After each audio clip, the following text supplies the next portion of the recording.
Morning, guys. Get ready to get set up here for the top 16 of the Great ProAm Series. Everybody who is awake, beautiful weather today. If you're not awake, get your butt out of bed, grab a coffee, and get ready to go because it's about party time. Sort these guys, get pumped up. We'll be ready to rip here in just a little bit. So.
morning and welcome back to Lake Erie Speedway in beautiful northeast Pennsylvania for round number 1 of the Great Lakes ProAm series. This is our top 16 competition.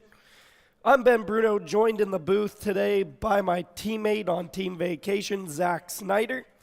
And we're looking forward to some really great action here today. If you were able to tune in to Top 32 yesterday, you got a taste of what we might see here today. What do you expect to see here today, Zach? Well, we are going to start off with a bye run, but after that, every battle coming up is going to be, I can only assume, judging by this bracket, absolutely insane. Absolutely. So, not sure if we can get the bracket up on screen real quick, but as you said there, lots of tough battles here in this first round of battles in the top 16. So going to be interesting. As I talked about yesterday in top 32, rain yesterday for most of the day, making the conditions ever so different on every inch of the track. Today, dry surface, lots of changes. I saw a lot of guys running practice late last night in A group, trying to get some notes on the dry surface and get that setup dialed in here for today.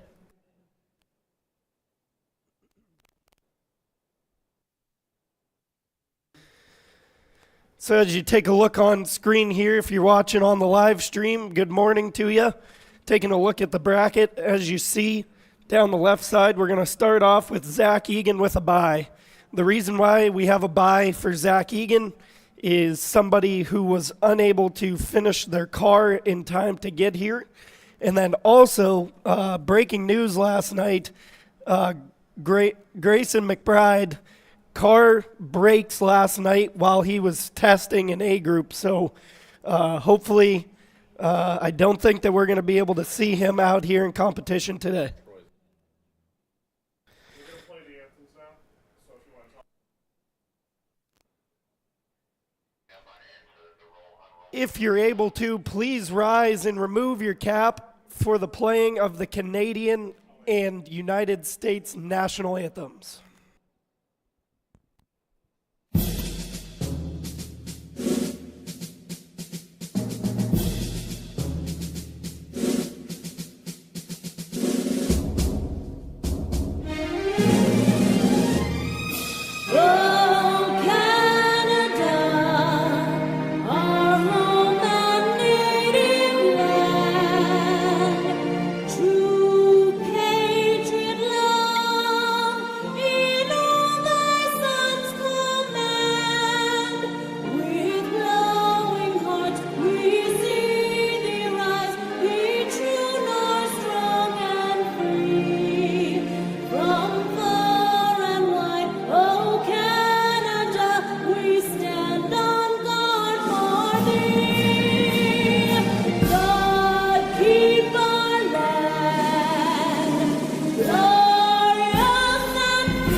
Oh, say, can you see by the dawn's early light what so proudly we hail at the twilight's last gleaming, whose broad stripes and bright stars through the perilous fight o'er the rampart we watched were so gallantly streaming, and the rocket's red glare, the bombs bursting in air, gave proof through the night that a flag was still there.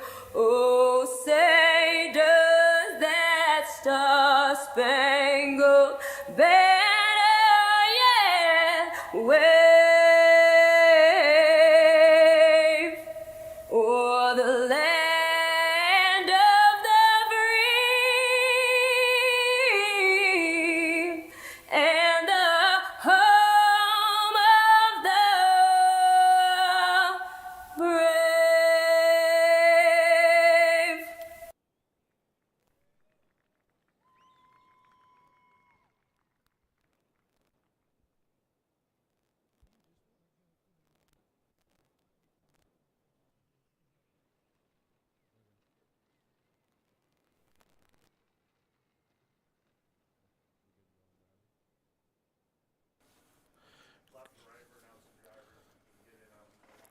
Good morning, ladies and gentlemen. Welcome back to Great Lakes ProAm, brought to you by Pro Waste Management. We're going to introduce the drivers starting left to right with that absolutely beautiful Turbo E46, Zach Egan, hailing from Northeast Pennsylvania. Standing next to Zach Egan in that K24 Turbo Swap 350Z, Matt Moncallion from Lakeview, New York. Coming in next with that blue 240 SX is Mo from Diamonddale, Michigan.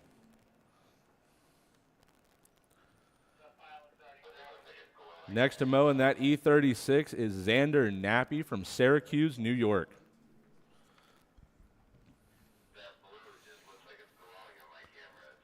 Next to Xander in that JZX is Ryan Reese from Hamilton, Ontario.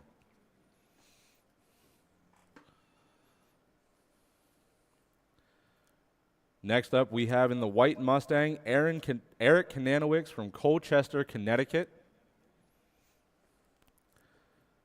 In that purple E36, we have Vinny Capicola from West Falls, New York. Is that him? Yeah. Capicola, I'm sorry. Next, in the white LS swapped 350Z, we have Casey Rodriguez from Fremont, Ohio. In that LS swapped white 240SX, we have Jordan Becker hailing from Conneautville, Pennsylvania. Next, in that Fox body Mustang, we have Taylor Braun from Lakeview, New York.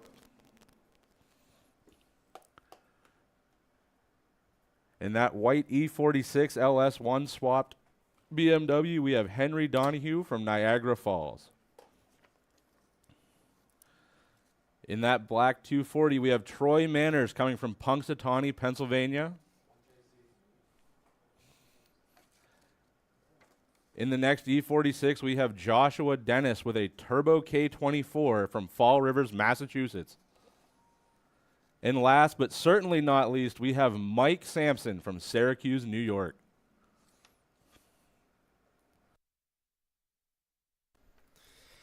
If you haven't already, make sure you grab your water, grab your beer, grab your girl and your husband, and get strapped up and ready to go, because we're going to see some door banging, tire rubbing, gas burning action here today at the Speedway, Lake Erie Speedway. Are you ready?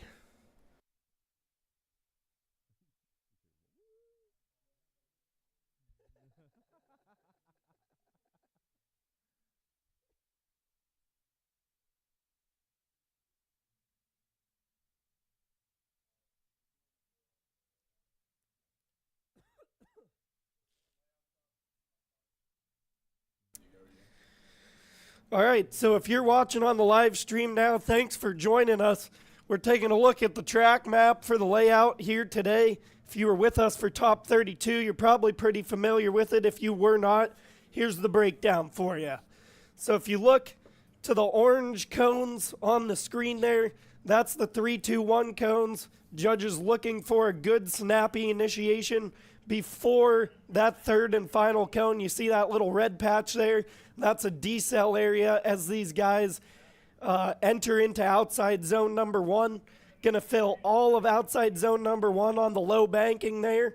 And then coming out of outside zone number one, a big speed transition here into outside zone number two, where you see another little red box there, another decel zone into outside zone two, which we saw some carnage yesterday in top 32. Obviously, the track conditions a lot different today. Not really expecting to see as much trouble as we saw yesterday there.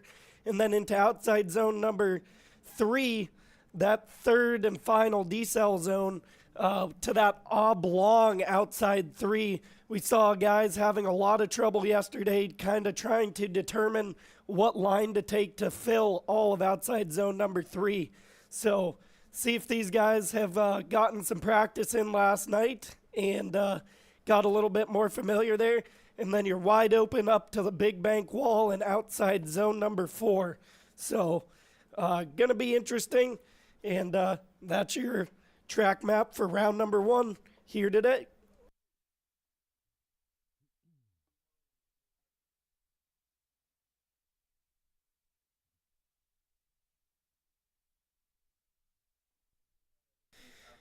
It's a beautiful morning here at Lake Erie Speedway as we take a flight around the pits here. You can see well over 100 drivers here for the Mats Erie weekend. If I'm not mistaken, somebody give me a hard number, but I believe it's about 150, 160 registered drivers for the weekend. 183 final number on registered drivers for the Mats Erie weekend. If you've never been, I highly recommend that you come out and check it out. The vibe at Lake Erie Speedway for a Mats weekend is unmatched as things get rather rowdy into the evenings here, and especially that 11 p.m. drifting session where it's rather chaotic and door-to-door tandems, as many as 20 car trains. So taking a quick look and the very good setup and very thankful to Lake Erie Speedway, AJ Moore, all of our sponsors that make it possible to happen, Pro Waste Services, Link ECU, and Formula Drift. So just a quick reminder as we get started here, the payout for round number 1 here today is going to be a $1,500 total purse, $750 going to first, $450 going to second, and $300 given to the third place finisher, plus a giveaway from Contingency Connection. It's going to be a booklet of a bunch of coupons to get those parts cheaper, and a huge shout out to Distinct Drift for supporting these guys, going to be giving away 6 Vitor tires at the end of the round. So we're all set here for Zach Egan's buy run. That M54 B30 Turbo E46 to get things started.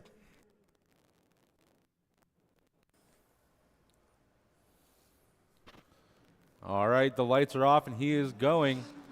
See what his initiation looks like into turn 1. Nice snappy initiation into that outside zone. Just barely getting a tire in there, not quite getting all the way out to fill that zone. Now the transition into outside zone 2, getting in early and looking to fill the entire zone. Nice angle. See how that transition up into that difficult zone 3 is. Getting into the zone a little bit late, but finishing it out properly, and then coming up to the wall here for that big banks. Getting a little bit deep into the beginning of that zone, then tighten up towards the end and finishing out.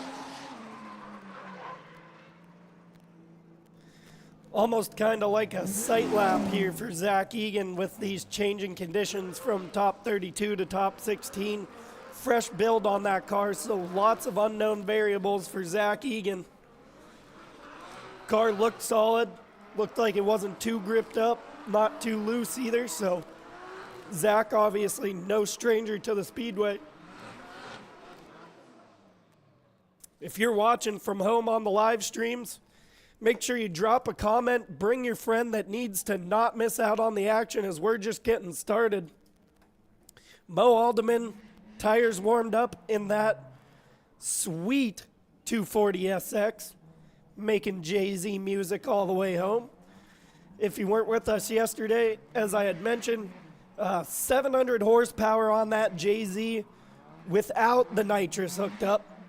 And he will be going up against Matt Full Send Moncalian, who in that fresh Honda-powered Z ripped an absolutely massive burnout last night and then told me I thought about not doing that. So Hopefully that didn't affect the car, but going to be ready to go. Mo out front, Matt in the chase. Rather drastic differences here in power under the hood, so see how this fares out. All right, the lights are off and they are going. Mo with a good initiation into outside zone 1, but Matt not giving him any room to get away. Not quite filling that zone, giving Matt the time to close all of that space. Transition into 2. Oh! Mo has a good transition into 2. Matt maybe just getting a little overzealous there and over-rotating. Coming now into outside zone 3, filling that entire zone. Transitioning up into that big bank on the wall. Matt trying to make up that space. Mo filling out everything. That absolutely beautiful lead run. It was unfortunate there for Matt Moncalian, not able to tolerate that transition from 1 to 2. As we take a look at the replay here, good initiation from Mo, 3-2-1. Little bit light on outside zone number 1 there, a little bit shallow into the transition and decel area into outside zone number 2. You see Matt try to be real aggressive, just gets a little bit over angled, unable to get the car to pull back around and outside 2. And then Matt's going to try his best to put on a show here for the rest of the lap, catching back up and trying to get back to Mo's door. So really, unfortunate turn of events there for Matt is he's always really aggressive. So that's what we saw there. He was being aggressive into outside zone number 2 and just couldn't keep it going. All right, we're going to switch places now, and Matt Moncalian has to know that he is at a disadvantage coming into this lead run, so it is going to be checkers or wreckers for him on this one. The lights are off, and they are coming into the initiation.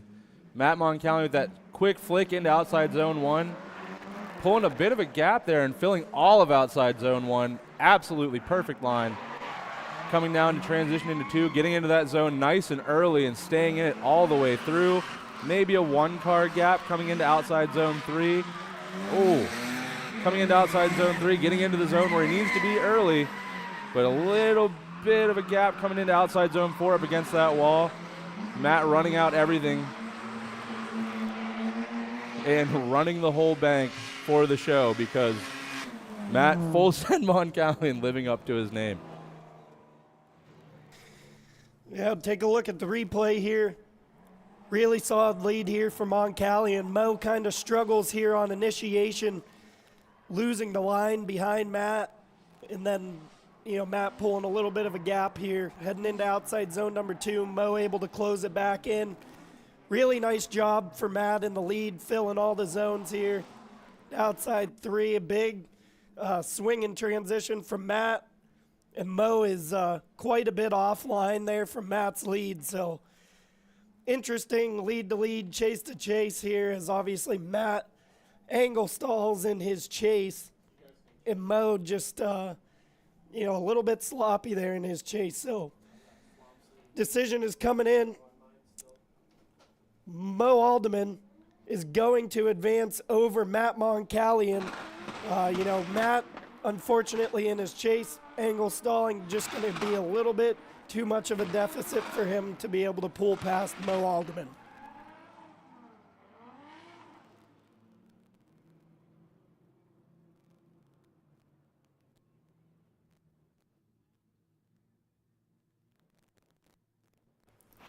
All right, lining up now, we have Xander Nappy in lead with Ryan Reese in chase.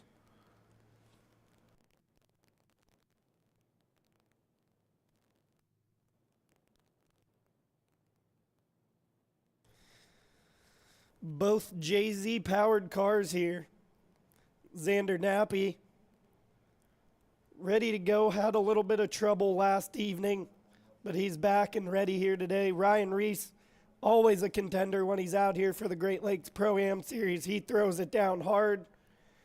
Shout out to the other, homies up in Canada. Andrew Shorkey, for previous round winner with the Great Lakes ProAm Series. Good friend of Ryan Reese, normally comes up with him. Unfortunately, I do not believe Shorkey is here this weekend. Lights are out and they're off. Xander Nappy out front, Ryan Reese in chase. Good initiation from Xander. Leaves outside zone 1 just a little bit early. Ryan Reese applying the pressure into outside zone number 2. Oh, and a straighten from Ryan Reese in the chase. Good lead so far for Xander. Fills all outside zone number 3 into outside zone number 4. Really solid lead from Xander here. And a bit of a mistake in outside zone number 2 from Ryan Reese as we take a look at the replay. All right, taking a look at the replay here, we have Xander Nappy in the lead. Nice quick initiation into outside zone 1. Maybe falling out sometime throughout the middle there, but making his way back out to the zone towards the end. Transition from 1 to 2. Ryan Reese looks like he's maybe trying to jump in here, cut the line a little bit, ends up causing a correction. But otherwise, good lead from Xander Nappy coming into outside zone 3, filling that entire zone just like he needs to do. And coming up to the big bank in outside zone 4, both cars in the zone right where they need to be. Absolute smoke show from Ryan in the chase there.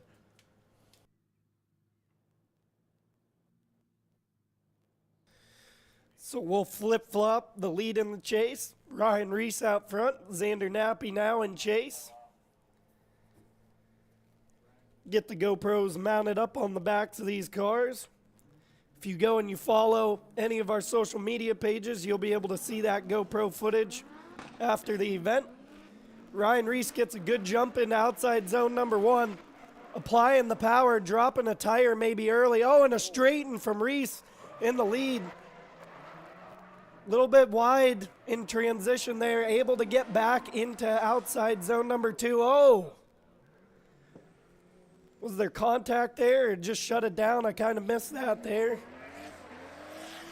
So Reese, no contact for Reese there. Just shuts it down.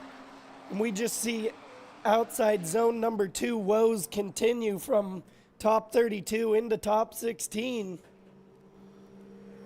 Not exactly what I expected to see here in outside zone number 2 today.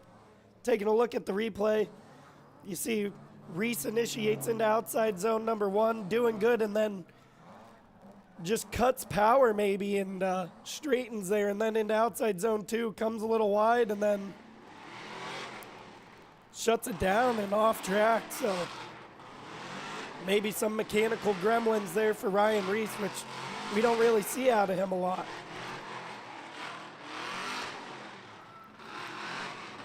All right, so up on the screen now, we have a unanimous decision. It's going to be Xander Nappy moving on with that unfortunate mechanical failure with Ryan Reese shutting it down middle of the track.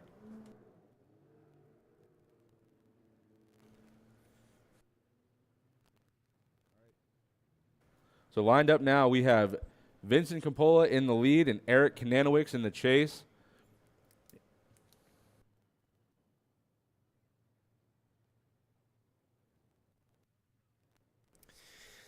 Both of these guys, first time in ProAm competition, their first battle of the weekend, both receiving bye runs yesterday. Coppola initiates into outside zone number 1. A little bit shallow through outside zone number 1. Eric's applying the pressure into transition to outside 2. Vinny, good job into outside zone number 2, maybe just a little bit shallow. Eric being very active in the chase here. Pulls a bit of a gap and a major cut in line for Eric. Oh! Eric very shallow into outside 4, but able to keep the car in drift. So overall, a pretty good lead for Vinny. Just a little bit shallow through outside zone number 1 and 2. All right, so we're going to take a look at the replay and trying to figure out what happened in chase there. We have a good initiation from Vinny up front, maybe a little bit shallow in outside zone 1, not quite getting a tire in there. Eric really trying to apply the pressure coming from 1 to 2. Good transition, trying to sneak up on the door there, working his way in. And I think what happened is he might have just got a little too close, didn't give himself room to transition, and now it's kind of cut him out of the line. He's just trying to make it up from there. Vinny sending up the bank, though, for a good way to finish his lead run. All right, we're going to flip him now. Eric is in the lead. He has to know that he's at a disadvantage, so he's going to have to put everything on the line for this one. Vinny in chase, knowing he's got an advantage, but he must stay active. All right, the lights are off, and they're coming down to initiation. Eric pulling Oh, they hit a cone. It's going to be a restart. If you're watching from home, make sure you drop a comment. Let us know where you're watching from and who you're rooting for here today in competition. We love to hear from you guys. As I had mentioned, give the stream a share. Tag a friend that needs to see the action here today. We're still just getting our feet wet here in top 16 competition. You haven't missed a whole lot, so bring them while the action's hot. All right, here we are set up for our restart. The lights are off, and they have left the line. Eric pulling maybe a 2 or 3 car gap coming into that initiation. Filling all of outside zone 1, dropping 2 tires towards the end. Working his way towards outside zone 2, transitions into outside zone 2, and Vinny locking it up. Coming into outside zone 3 now. A little bit of a slow transition, but getting all the way out there where he needs to be, filling all of outside zone 3, and now working into the bank. 2 tires coming up the bank off, but riding that wall all the way to the end of the track. So a lot to break down in this one for the judges.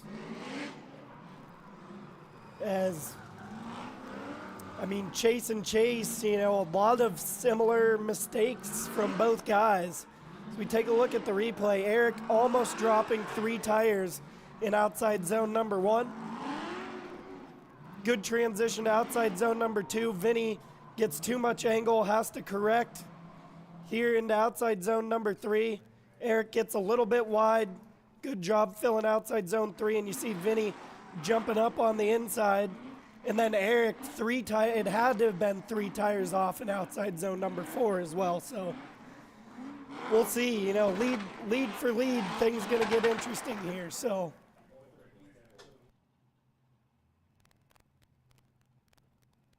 seeing some questions coming in. This is indeed a top 16 tandem battle till we get a winner of round number 1 of the Great Lakes Pro-Am Series. This is a Formula Drift sanctioned Pro-Am Series, so the overall winner of the series will be taking home a Pro Spec license at the end of the year.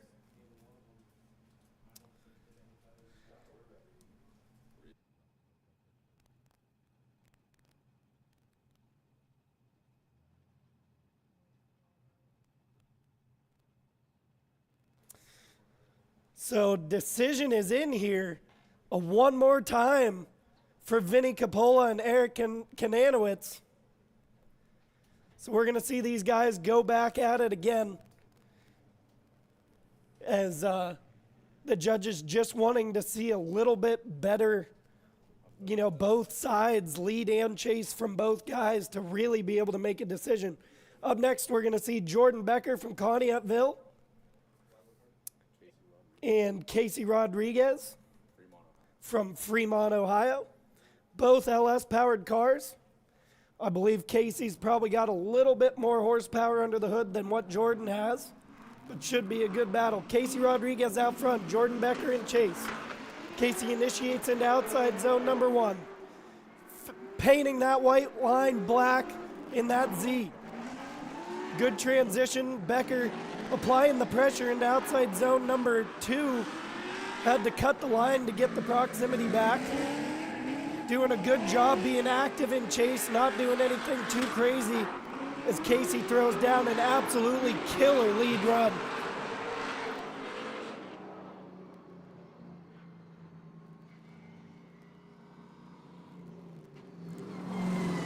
All right, we're going to go here to the replay and break down this run.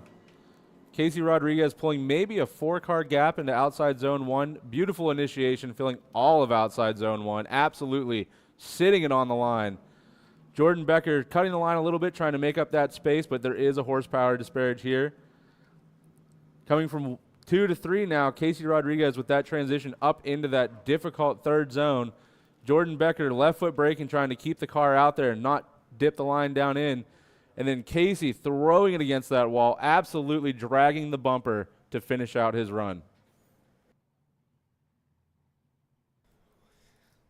I have to imagine, for a lead run, that's what the drivers are looking for. Casey is trying to eliminate that outside white paint of the zones. We're going to flip them, and Becker out front now initiates into outside zone number 1. Good initiation, filling all of outside zone number 1. Casey absolutely painting the door black into outside zone number 2. Becker filling all of outside zone number 2. Casey applies the pressure in outside 3. Let's go, boys! Nearly rubbing wheels into outside zone number 4. Becker comes up just a little bit short. Everybody get on your feet and make some noise for Casey Rodriguez and Jordan Becker.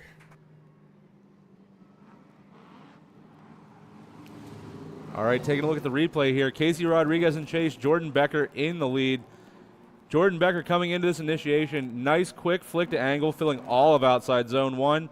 Both tires in the zone just the way he needs to be, but Casey absolutely sitting on his door all of outside zone 1. Maybe cutting himself out a little bit from transition 1 to 2, cutting the line to make up that proximity, and then getting into outside zone 3, absolutely dooring him the entirety of outside zone 3. Coming up now to the bank and outside zone 4, Jordan Becker standing on it. Gives a little wall tap there, caused a little bit of disruption in the car, but Casey unfazed in chase. So Jordan Becker doing everything he can to make this one hard for the judges. Lead for lead, Jordan did a really good job in the lead. Casey just a little bit more active in the chases, at certain points, nearly rubbing black on the doors of that 240. Jordan just didn't have as much proximity, but overall, that's exactly what you're looking for. Jordan not making too many mistakes in the chase, just being a little bit conservative, staying on line for a good follow at the cost of the proximity. Decisions are coming in here from the judges. Casey Rodriguez will advance over Jordan Becker. Everybody give a round of applause for these two guys putting on an absolute show here in the top 16.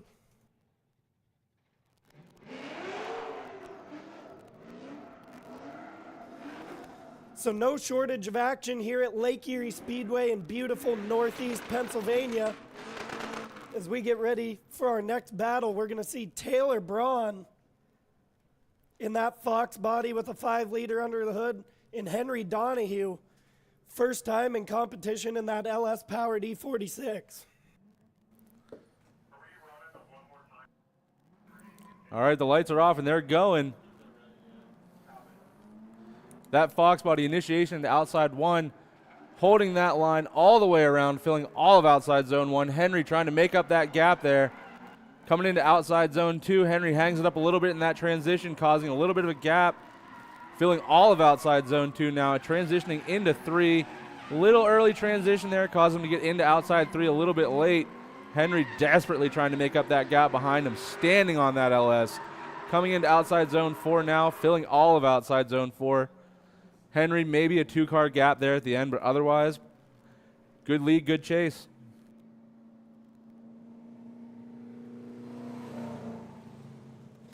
Taking a look at the replay here, Taylor Braun, good initiation into outside zone 1, fills all of outside 1. Henry trying to grab the proximity back here, hangs up on angle in transition, and then has to try to close the line here to gain that proximity back.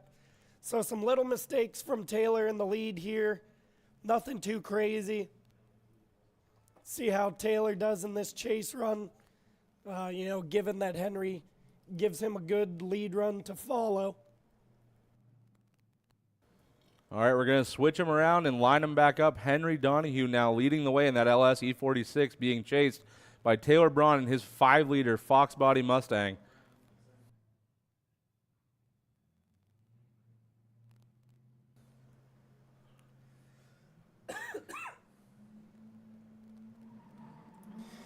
Lights are out and they're off. Henry Donahue out front. Initiates into outside zone number 1. Fills all of outside zone number 1. Laying the smoke screen down on Taylor Braun. Into outside zone number 2, a little bit wide there, maybe dropping a tire. Taylor very active in the chase here. Oh, contact for Henry Donahue on the K-rail. Doesn't really affect the car, and he continues on as Taylor finishes out in that chase positioned very well. Again, you know, in the couple of battles that we've seen, no shortage of, you know, making the judges have to work here this morning. So, good battles. All right, taking a look at the replay here. We have Henry Donahue out front, absolutely filling that zone, maybe one tire off on the outside there. Taylor Braun trying to make up that gap, coming into 2, dives in, gets right on his door. Henry Donahue absolutely filling outside zone 2 perfectly, coming into 3. A little bit of contact there with the barrier. I think Taylor was anticipating that and maybe trying to stay away from it, causing him to have a little correction there, but now coming into outside zone 4. Donahue standing it, playing down the smoke screen up over that bank. Taylor trying to make up that gap behind him.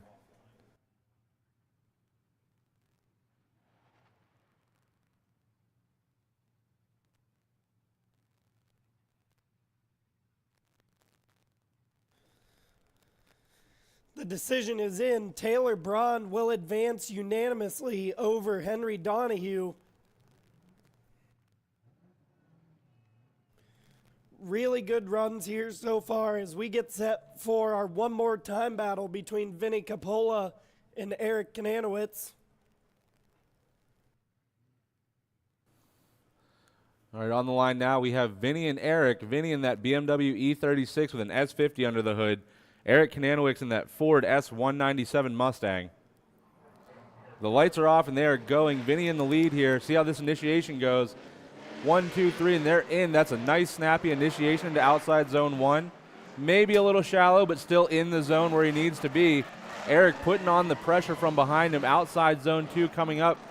Vinny with the perfect transition into outside zone 2, but Eric not letting him get away, trying to close that gap and maybe choking himself out there.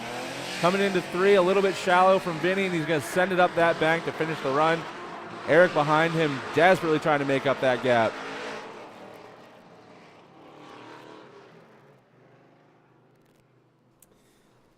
As we take a look at the replay here, Vinny, good initiation to outside zone number 1. A little bit shallow, then able to fill towards the end. And then we're going to see here in the chase from Eric, really applying the pressure. Gets a little bit too stuck in the pocket here in transition and really has to check the car up. So a bit of a mistake there in the chase. It didn't really look like Vinny threw, you know, an over amount of angle in transition there to cause that. So maybe just a little bit too aggressive for Eric there. We'll flip him and see how Eric does in the lead here, what Vinny does in the chase. All right, the lights are off and they're left the line. Eric now in lead. See how his initiation into outside zone 1 is. Quick snappy flick into outside zone 1. Oh, but he looks to be a little bit wide, maybe 2 tires off through outside zone 1, but Vinny not letting him get away. Outside zone 2 now, Eric, a little bit of a late initiation, but he does make it out. Vinny looked to check up the car from 1 to 2, causing this gap. And now into outside zone 3, both cars filling it out, and it looks like there was some contact there. Vinny's front bumper now hanging off the car. Eric sending it up the bank to finish out his run. Not really sure what happened between 3 and 4, but there is a couple of parts laying on the course there.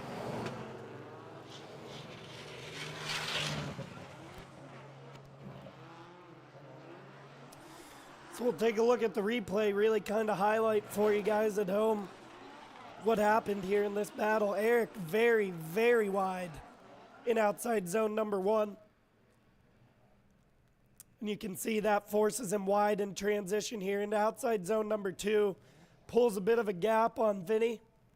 And then here, Vinny's going to cut the line to gain the proximity and contact here to the rear wheel of Kananowitz,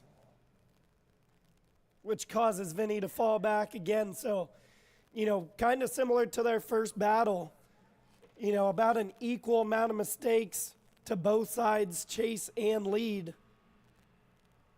See if there was a deciding factor in this one.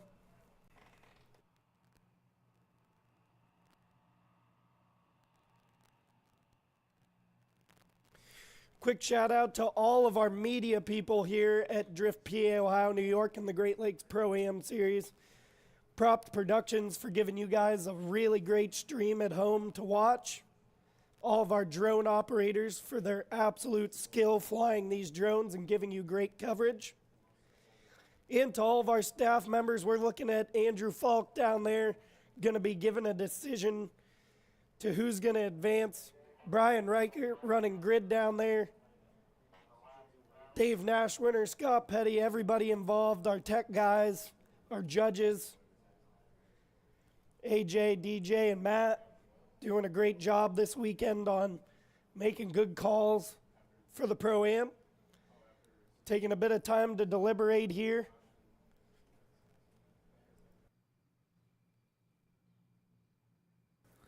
Looking at the chat here on YouTube, I see Pernstar coming with wouldn't want to be a judge today, and I cannot agree with you more. There is going to be a lot of difficult decisions moving forward.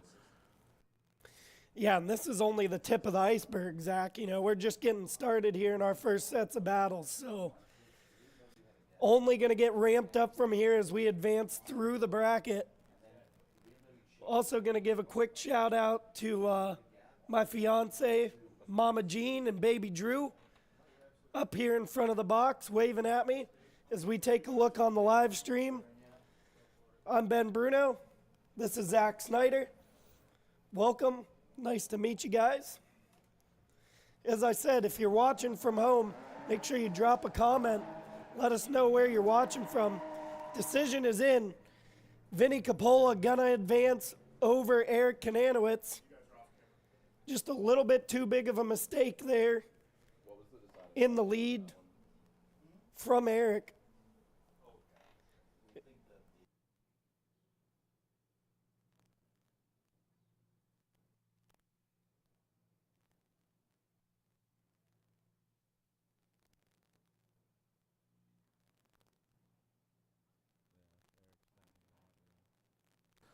All right, lining up now, we have Troy Manners in that S14.5 with that 1JZ under the hood of that car. Hailing from Punxsutawney, Pennsylvania, he's going to get a buy run today due to a breakage for Grayson McBride. Sending it into outside zone 1. Perfect initiation, sitting on that outside line. Left foot braking that whole corner, trying to keep that car settled. Coming from outside 1 to 2 now. Smoke show coming out of the back of that S14.5. Coming into outside zone 3, perfect transition up against the barriers here. Getting into that zone nice and early, filling it all the way out now. Coming up to outside zone 4, getting in nice and early, and absolutely hammered down all the way up against that wall to finish out his buy run. That's what you want to see in a lead run, that's for sure. Filling all of the zones. Really killer job there on the buy run for Troy Manners. Up next, we're going to see Joshua Dennis and Mike Swampson Sampson. LS power under the hood of the E30. K-Series power under the hood of the BMW for Joshua Dennis. I have to say, in driver intros, there was a lot of noise for Josh Dennis out there. So the Josh Dennis fans coming in force for round number 1 of the Great Lakes Pro-Am Series. All right, we're going to line them up, get some cameras on the cars so that we can see this battle from every angle possible. Joshua Dennis going to lead the way.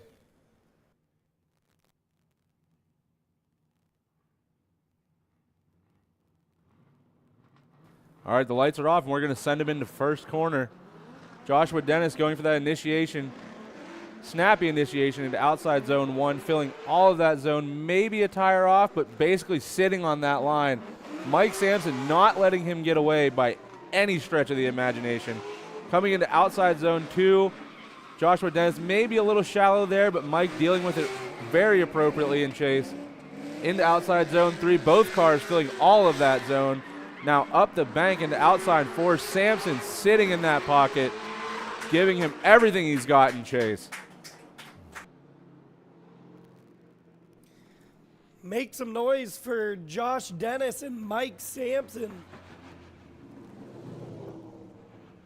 I would say probably the best chase we've seen today as far as, you know, following that line, mimicking the angle, staying in the pocket, As you see here in the replay, Dennis a little bit shallow through outside 2.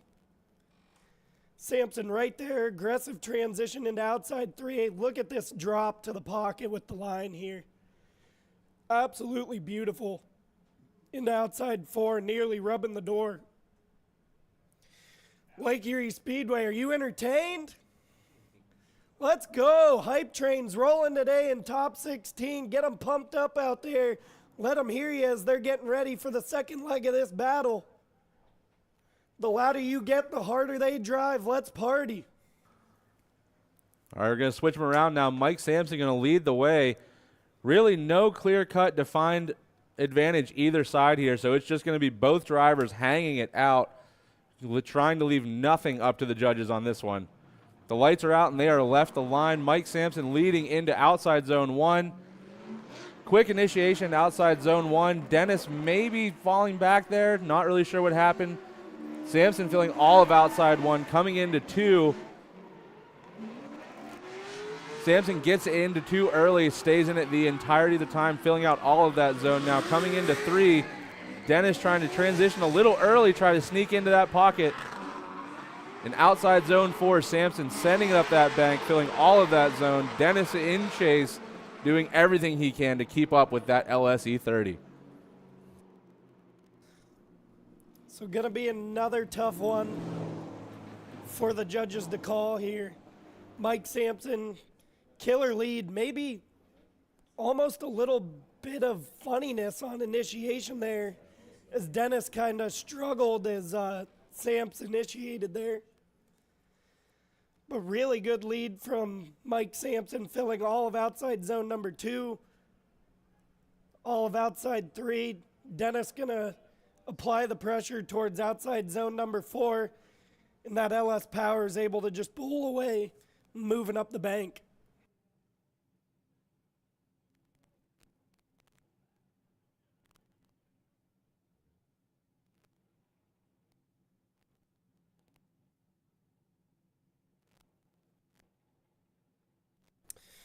Like to thank you guys for bearing with me here as I got a little bit sick, losing my voice. So hopefully you can understand me at the Speedway and on the live stream. Zach's been doing a good job of filling me in with a not lost voice, so really appreciate your help up here today. Absolutely killing it in the booth. First time in the booth for Zach. Doing a great job.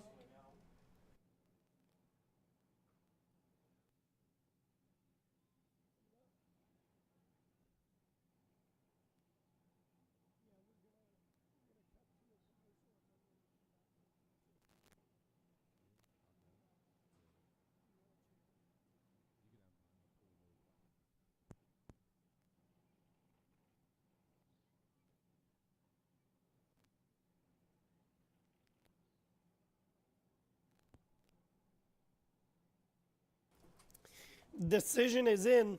Mike Sampson will advance over Joshua Dennis. It's a good deciding factor. If you're here at the Speedway, if you're at home, grab a water, grab something to eat real quick. We're going to take a quick commercial break and we'll be right back to the action.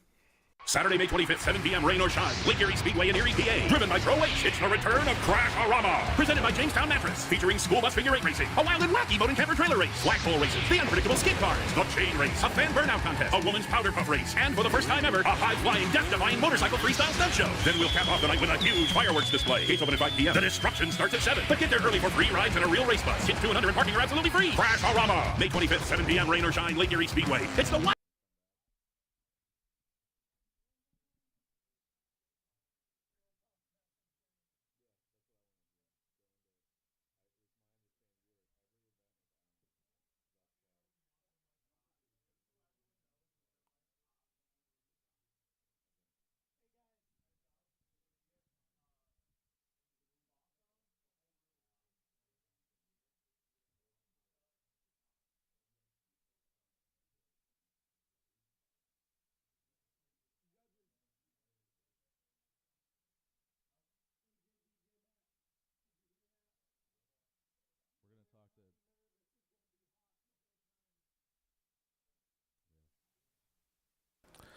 All right, a treat for everyone today. Up in the booth with us is Alan Boss's mother.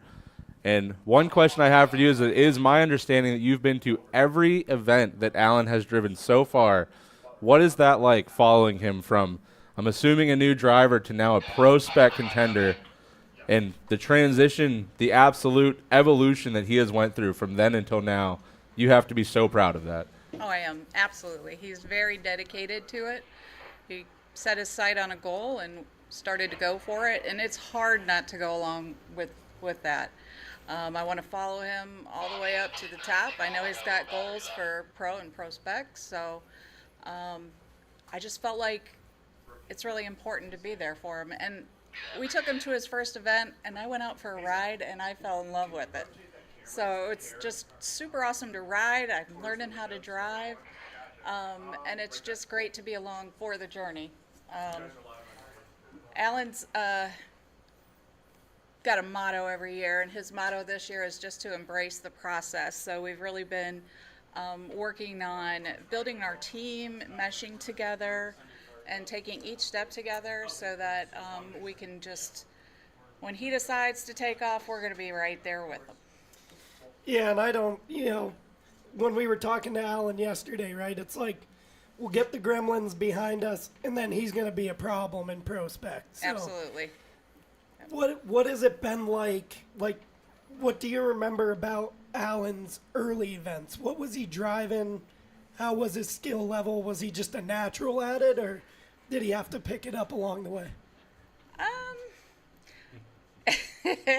I think he's a natural at it. He's always been in the 350Z, and he's always done his own builds. And of course, along the way, when you're doing that, you make mistakes, you make errors, things go, hooey for you. But it's in that recovery when you learn how to really, really get it dialed in every event. So he puts a lot of work into that. He knows every single inch of that car. And I think that's amazing. There's a lot of drivers that don't do that in the pro level, and it's just very, very interesting to watch. Yep.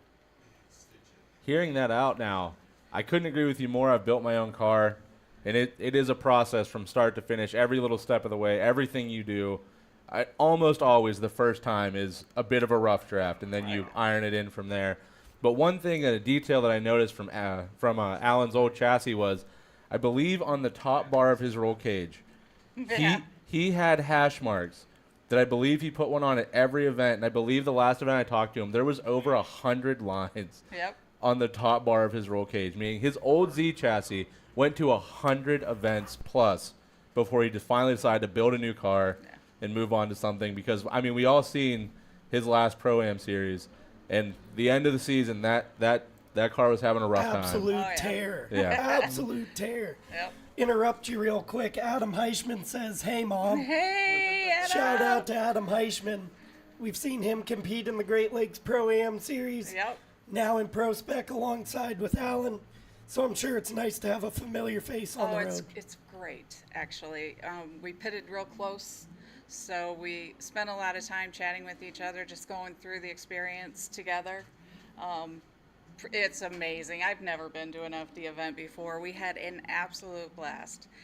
It didn't go our way, but again, we gelled as a team. We got together. We enjoyed watching the pros together. It was an awesome experience. Bunch of shout outs for you. I think that we got to have you in the booth more often. I mean, obviously Tom saying hello to you. Tom and John. Yep. Woo-hoo. So go Yeats. everybody's pumped up for Mama Boss. Yep. And to my understanding, I think that you're grabbing a Persona in FD now Apparently. as well. I would like to share that. It's a different perspective, I think, than other people, other spotters even. So next battle ready to go. Mo Alderman out front of Zach Egan. Alderman initiates. Egan almost making contact. Very aggressive. Gonna cost him a ton on line here. Really aggressive transition for Egan. He knows he's got to make up for that initiation. Doing a good job gathering it back up. Good lead for Mo Alderman. Into outside zone number 4. Egan just trying to make that horsepower deficit work for him. He knew he had to be aggressive, and it cost him on initiation. We'll see what that looked like here in the replay.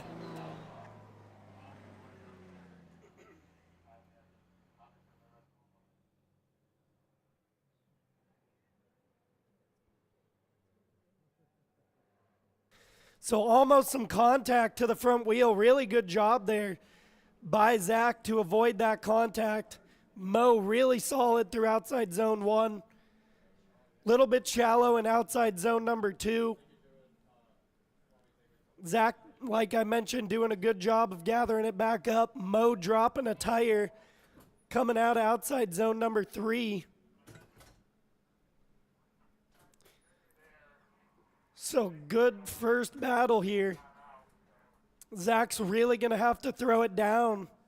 Mo's got to make a clean chase run here. Have to imagine if there's not a lot of mistakes in the chase run here, that Zach's going to be at a bit of a disadvantage. All right, we're going to switch them around now. Zach Egan leading the way into outside zone 1. Quick initiation into that zone and filling all of it, keeping 2 tires in the entirety of zone 1. Moving now into outside zone 2. Mo not letting him get away, but maybe leaving a little bit of a buffer there just in case. Filling all of outside zone 2 now, moving into 3. Quick, snappy transition from Egan, but it pulls him a little bit short. Staying shallow there, giving Mo the chance to sneak up on him. Coming down to outside zone 4, Mo's going to stand on it behind him and try and make up that gap.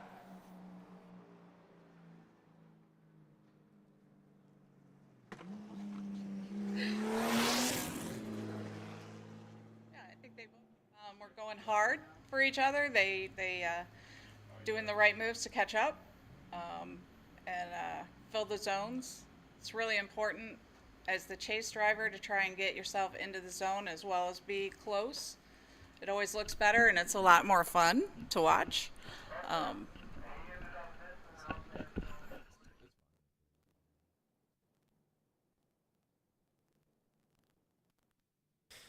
So as Laura was talking about there, you know, Mo doing what he needed to do in the chase run. A little bit funny in outside zone number 2, but other than that, you know, nice, clean, conservative chase run. Zach doing what he needed to do in the lead. We'll see, you know, chase for chase, lead for lead, what the judges decide here, but couple of mistakes on both sides of it.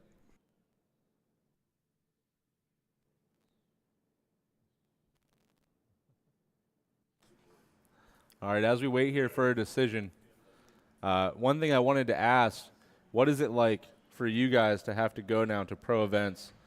It seems like there's a lot of logistics involved. And from dealing with everything across the board, would you say, easier to deal with because everything's a very set plan, or is it much, much more difficult the way it seems? Decision is in. Zach Egan advances over Mo Alderman. Try to get a word from the judges on what the deciding factor was in this one for you guys at home.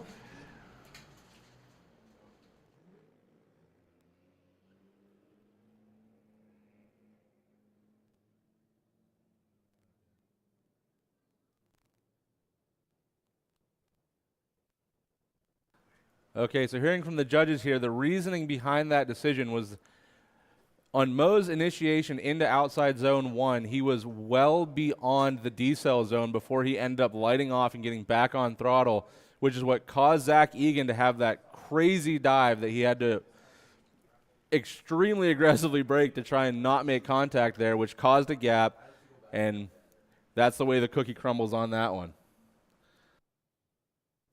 All right, so go ahead back where you were. So to answer your question, we can pretty much head out to a ProAm, just pack the trailer, pack the RV, we're here. But FD was a completely different experience. Alan actually teamed up with Human Rahimi. He had spotted for him a couple times in the past, and so Alan had a little bit of experience at FD, but just all the behind the scenes that happen. You have to have the proper logos in the proper place on your driver's suit. You have to have the proper logos on your car in the proper place. Tech is kind of, it's nerve-wracking as well. Luckily, A little we bit made it different through than that. here. Yeah, just a little. But then there's you need some place for all 20 people to stay. You got to feed all 20 people every day. You got to just make sure that everybody is actually eating, actually drinking, making sure that they're at their best, because you want their best, of course. And then, just the logistics of travel and getting everybody where they need to be is crazy. It's a lot more than I thought. But And we should keep in mind that is all before you're ever on a racetrack. Mm-hmm. And now you're dealing with much higher horsepower cars, much more expensive parts. And I mean, like, we all know tires are expensive. And I know that we complain about like $120 a tire, and we're not on a 315, 40, 19 or some crazy. Yeah. Yep. Expenses definitely build up. Yeah. So, and you got to prepare yourself as well, because you want to make sure you have an extra of everything with you. It's not like here where it's not life or death, right? There you want to have everything, yeah. So up next, we're going to see Taylor Braun and Casey Rodriguez of the Yeet Fleet. I'll try to be quiet. Maybe a little bit of bias in this one for Mama Boss, but Casey out front, Taylor Braun going to be in chase. As we get ready to send them out here. LS Power under the Z, 5-liter under the Fox.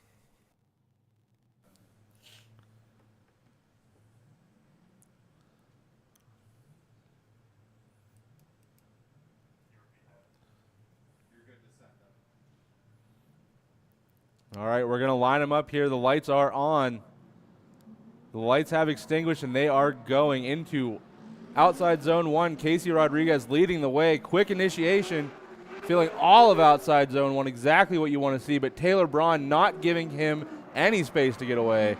Now transitioning into outside 2, a little bit of left foot brake there just to settle the car. Casey Rodriguez, good transition, filling all of 2. Taylor still maybe a 1-car gap. Stretching it out now, Casey a little bit of a 2, maybe 4. Into outside zone 4, running up that bank. Casey drops a tire and then sits it on the wall to finish his run. Taylor, maybe a 3-car gap to finish off that run. Casey taking notes from Alan here with some good help back in the pits, but, really more than anything, it's like it looks just like Alan, every time that he's ever run, right? It's that consistent, fill the zone, nice and smooth lead run. And it's so important through battle, if there's any kind of deciding factor that comes into play when you go lead for lead, Alan never misses. Casey really never misses. Mm-hmm. So Yep. that's what we see here. Taylor just trying to make the 5-liter keep up with the power under that Yeet Fleet Z. And I couldn't agree more talking about that. I think the key to winning at most drift events is consistency. If you can stay smooth, which looking in the chat now, Adam Heichman saying stay smooth, Casey. And I couldn't agree more. If he stays in chase here and he can run a nice, concise chase line, keep the gap tight, keep the lines tight, I'm pretty sure we're going to see a good battle. Absolutely. As we send them out, Taylor Braun out front, Casey Rodriguez in chase. Taylor initiates, nice snappy initiation. Filling all of outside zone number 1 in the Fox. Casey applying the pressure into the transition to outside 2. Casey doing a good job of following the line here. Transition to outside zone number 3. Taylor doing exactly what he needs to do in the lead here. Casey applying the pressure up to the bank wall. Lake Erie Speedway, put your hands together for Casey Rodriguez and Taylor Braun.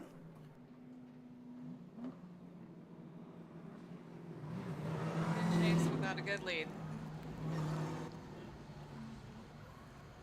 I have a crazy delay. There we go. All right, taking a look at the replay here. Coming into outside zone 2, Casey cutting the line just a little bit there to try and sneak up on Taylor Braun. Transition into outside zone 3, Casey transitioning behind, staying maybe a 1-car gap. Early transition from Casey into outside 4 so that he can cut that line and absolutely sit on the side of Taylor Braun's Mustang to finish off the run. You know, when you talk about that consistency and practice, and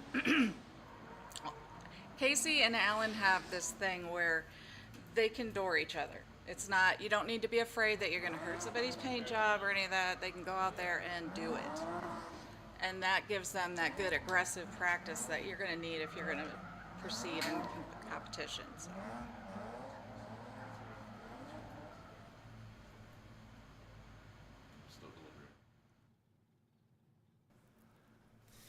So as we await a decision here,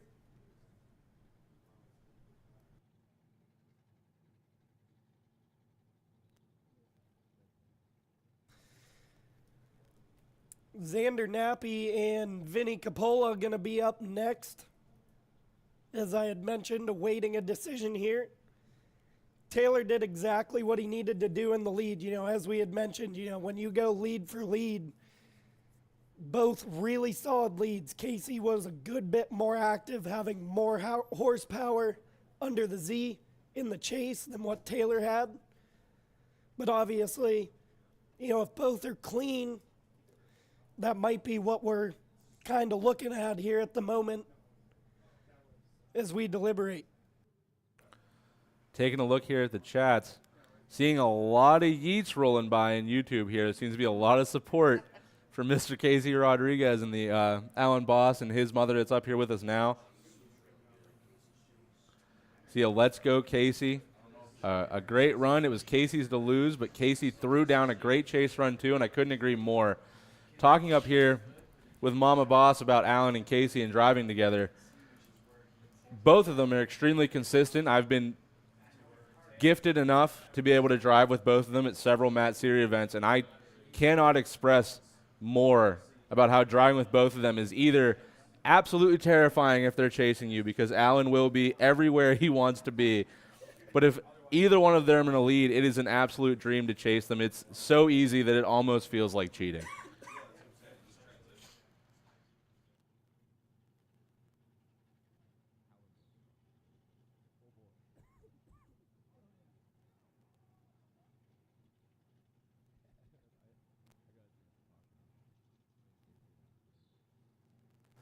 All right, we have a decision coming in now. We have one for Casey Rodriguez and two one more times, which means we're going to get to see this again moving forward.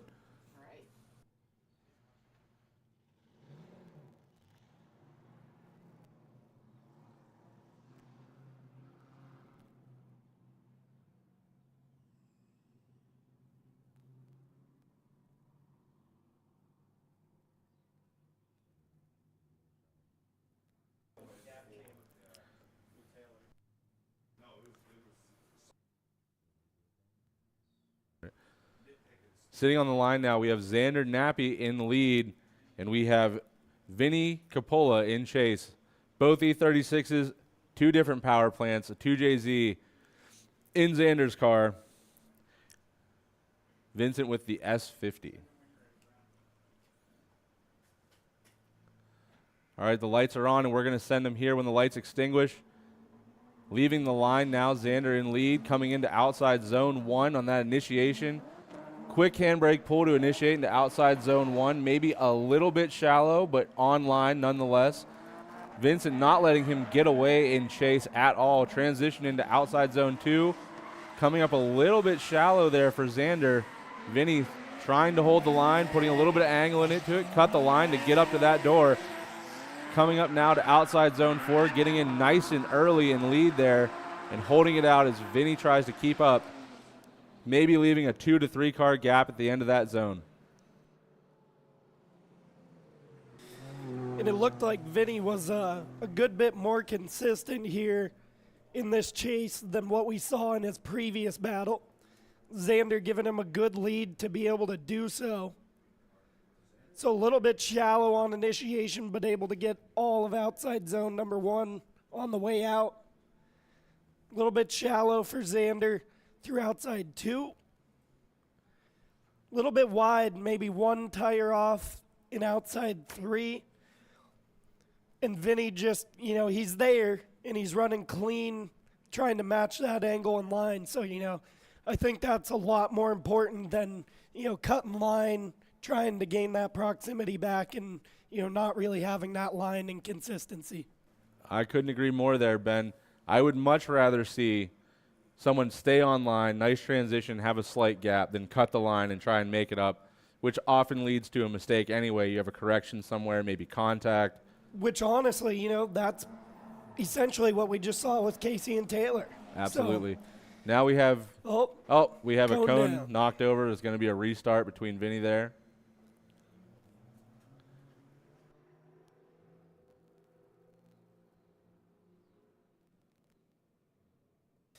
Quick shout out to our sponsors of the Great Lake ProAm Series, Formula Drift, for sanctioning our ProAm Series and awarding the winner of the series overall at the end of the year their Pro Spec license.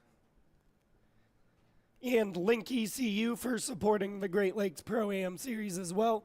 Distinct Drift for coming back on board, or inaugurally on board. Capola out front initiates into outside zone number 1.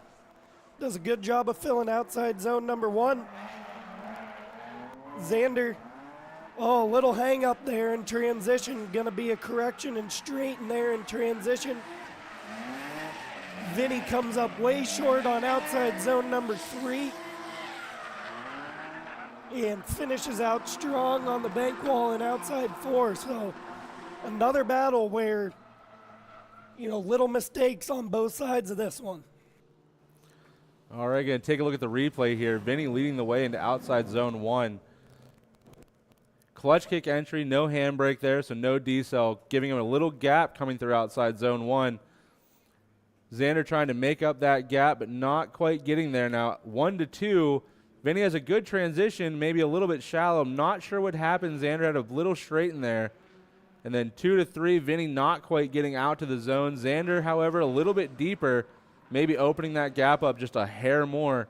Now into outside zone 4, getting in a little bit late, but maintaining the line all the way through the zone. Xander trying to get up next to him, coming up that bank.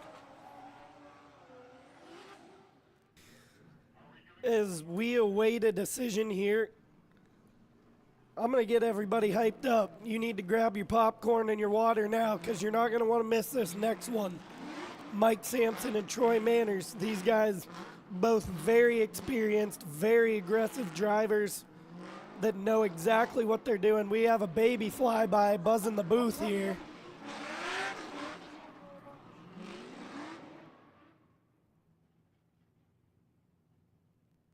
We have a decision coming through now. Vinny Capola will move forward in a unanimous decision over Xander Nappy. The transition.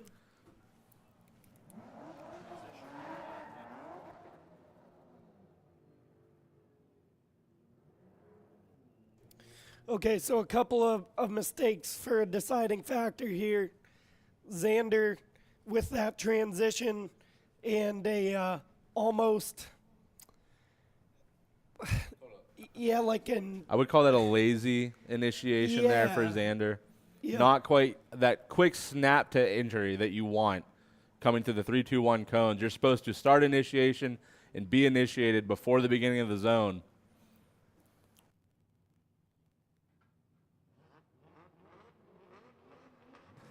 All right, we have Troy Manners leading the way into outside zone 1 here. Nice weight transfer initiation. Mike Sampson diving in. Troy filling all of that zone. Left foot braking to keep the car steady, moving through there. Into outside zone 2.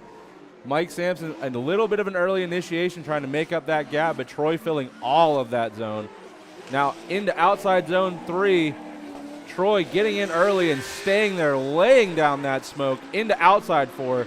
Running up the bank. Mike trying to pull that gap shut on him.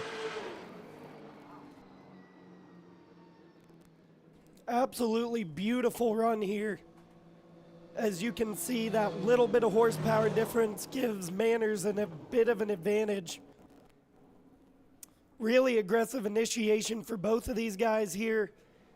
Mike Sampson doing everything he can. He does a really good job of staying online and matching the angle given the horsepower deficit. Troy, absolutely killer lead run here, filling all of the zones just right. laying down the smoke show with the sweet Jay-Z music. All right, we're going to switch him around now. Give Mike Sampson an opportunity to answer back against that chase for Troy Manners.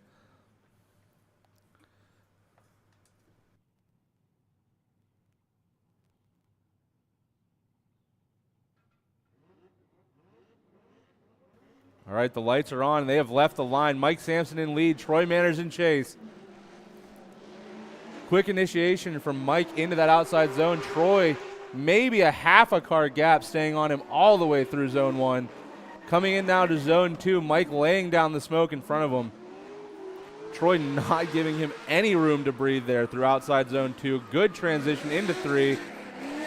Mike gets into the zone early, maybe a hair shallow, but staying on line where he needs to be.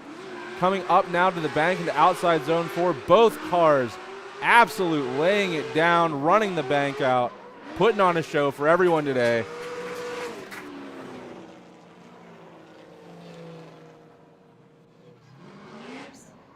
Absolutely.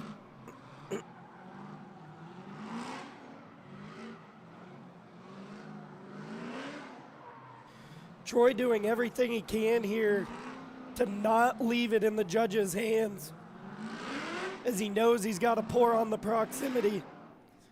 And he does just that. Again, you know, as I mentioned when he was in the lead, Mike does a really good job here in the lead position. Troy does exactly what he needs to do here in the chase position. Decision is in. Troy Manners advances unanimously over Mike Sampson. Everybody put your hands together for these guys as they go by.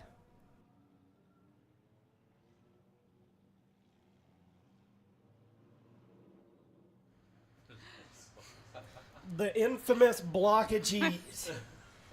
I just want to clarify, when I said that, I meant like the little cubes, like the pre-cut cubes. And I think everybody was like, you know, like a block, like a raw block of cheese. So, but pretty funny that it ended up making it to FD with Jake. So funny. And now I sound like Jake too. So. All right, we're going to do our one more time battle here now with Casey Rodriguez leading the way on Taylor Braun. Coming into outside 1, quick handbrake initiation from Casey there. Filling all of outside zone 1, sitting on that line. Taylor, maybe a 1-car gap, transition into 2 now. Casey filling all of that zone, getting in early and staying there the whole way through. Taylor still with maybe a 1-car gap, trying to make it up. Casey getting into that outside zone 3, much better than last time now, filling it all the way out. Now into outside zone 4, sitting on the wall. Absolutely beautiful lead run there from Casey Rodriguez, and Taylor Braun doing his best to maintain that space and chase. Yeah, you know, Casey doing Casey things here again. Got to give it to Taylor here. The ability to, you know, he's cutting the line a little bit, but man, you know, really, really good job of trying to maintain it while being this active in chase with the horsepower difference. So Casey just filling everything, as we talked about, that caused this one more time battle between these guys. And not a whole lot changed between the first battle and this one. So see what happens here as we flip them and get ready to send them back out. All right. Switching around some cameras here on the cars, it looks like, and then we're going to have Taylor leading the way. The lights are on, and they have extinguished, and they are off. Taylor going to lead the way into outside zone 1. Quick little flick initiation there, sitting on the outside of that zone, right where he needs to be. Casey not giving him an inch. Coming now from outside 1 to 2. Oh! Taylor Braun maybe getting a little overzealous there on that transition, trying to snap it in. And it locked up on him, and he ended up looping. Good job on Casey Rodriguez avoiding. That was like active arrow of NASCAR to prevent a flip. The hatch flies open and stops him from backing into the wall. What a play. I know he's a big Dale guy, so he took that right out of senior's book. Casey did a great job of not hitting him, too. I mean, that could have been really interesting. All right, looking now at the replay. Yeah, his hatch appears to be open all of outside zone 1. That transition just a little too snappy for the Mustang to hold on to, and Casey cannot express that enough, doing a great job avoiding hitting Taylor Braun there. Should be a quick decision here. Casey Rodriguez moving on.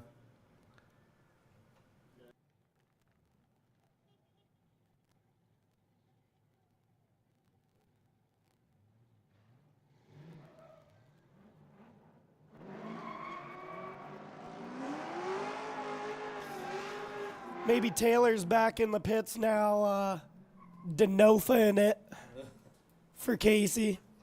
It was flopping.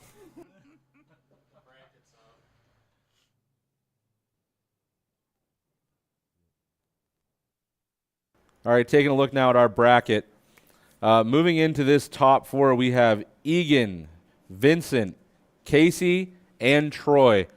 I'm assuming these battles are going to be absolutely nuts. Especially Casey and Troy is going to be a heater, without a doubt. Egan and Vincent, it's kind of a toss-up. Zach's been driving super consistent all week long, doing an absolute great job in that freshly built Turbo B3046. Vincent maybe with a slight horsepower deficit coming in against Egan, but so far he has not let it stop him moving forward.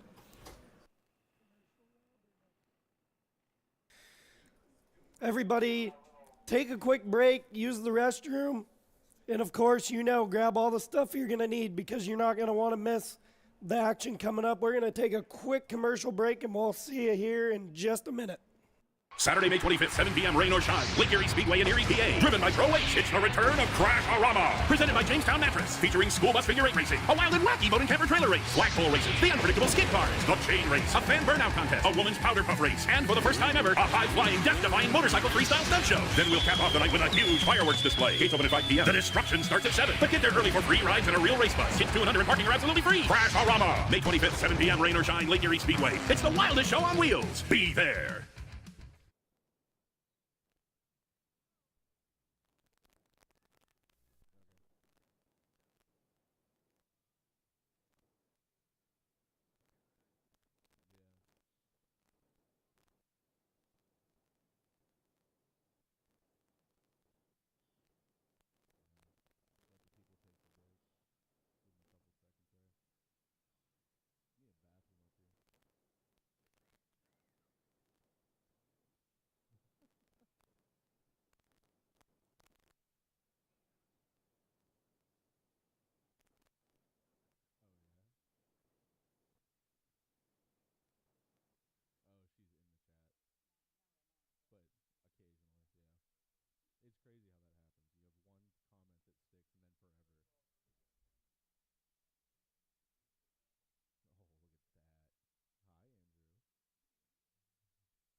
All right, we're back up here in the booth again with Mama Boss and our special guest, Andrew. I'm by a baby again. Yeah, we got little Andy Bruno, jury man. He wanted to come and say hi to Mama Boss. Try to steal the show, but I think Zach's got some more questions for Mama Boss here, or at least maybe some insight of what she's been up to. I know she's been drifting and all that good stuff, so I'll get this baby back to Mama and see you guys in a minute. Yeah, there was a conversation that was had, I believe last year I was talking to Alan about it, about maybe you piloting your own car to come out here and try and have some fun with the boys, and maybe will we get to see a Mama Boss Alan tandem at some point? Good Lord. That would be terrifying. Yeah, maybe one day. I need to actually figure out how to transition, and then we'll be doing a lot better, but yeah. It's a process. Yeah. I mean, we all started somewhere, and I know that Alan this week kind of commandeered your car for the weekend to come out here and party and run some lines with the boys, but I got to say, I walked over to the pits, and I was talking with him last night, and I seen that car, and he said, that is my mother's. And it blew my mind. It is a wide-body, fully wrapped G35 with every amenity you could think, slammed down to the ground. It's perfect in every way. I got some upgrades this week, though. We changed it over to the Wise Fab, so it'll be similar to his car, so he could get some good seat time, get some feel for it. And yeah, I love that car. I actually have another G in the wings too. So what I like about it is that I can come out here, I can do a clinic. He can go rip on it, and if anybody else wants to try it, I put him in the car.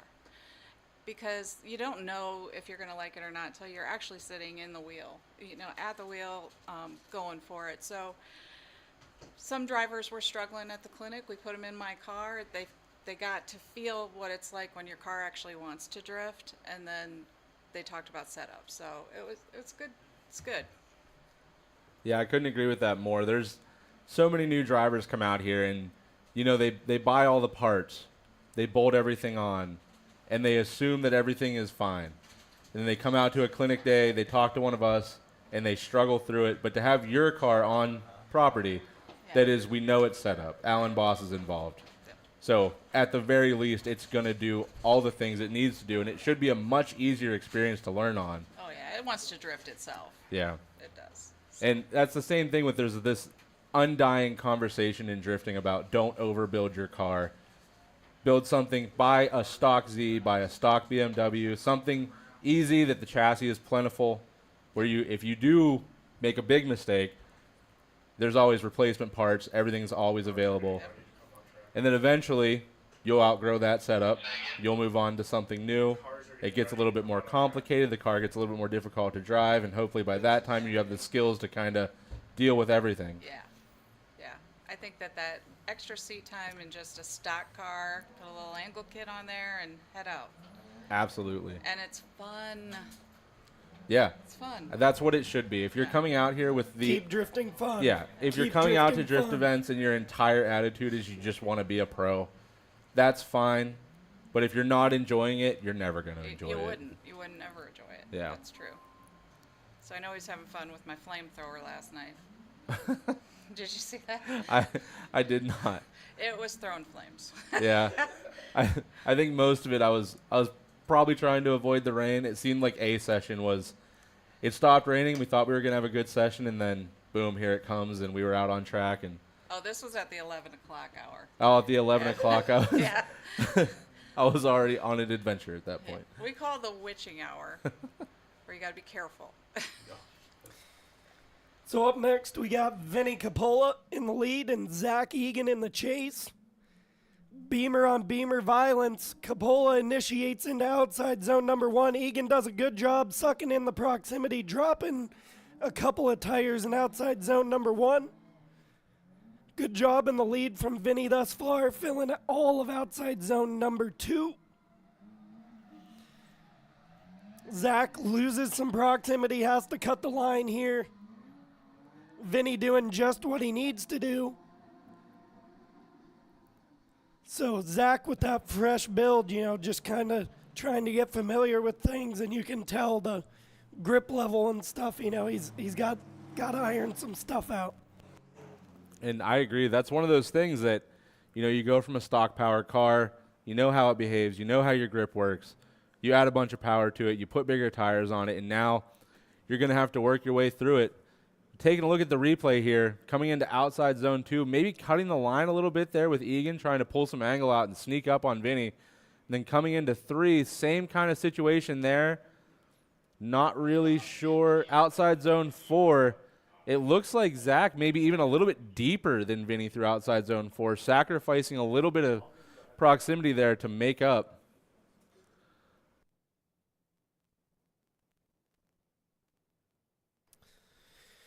So we'll flip them around, change over the GoPros, and we'll go at it again.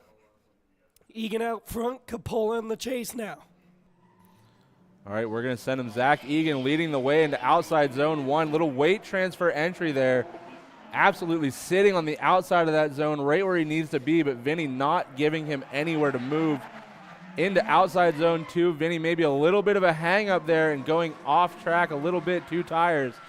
Zach maintaining that line right where he needs to be, coming into 3. A little bit shallow in the beginning of that zone, but getting into it and running it out right on line. And into 4 now. Egan getting in very early into outside zone 4 and holding it all the way out. Vinny cutting the line there a little bit, maybe trying to make up some proximity into outside zone 4. Yeah, so, you know,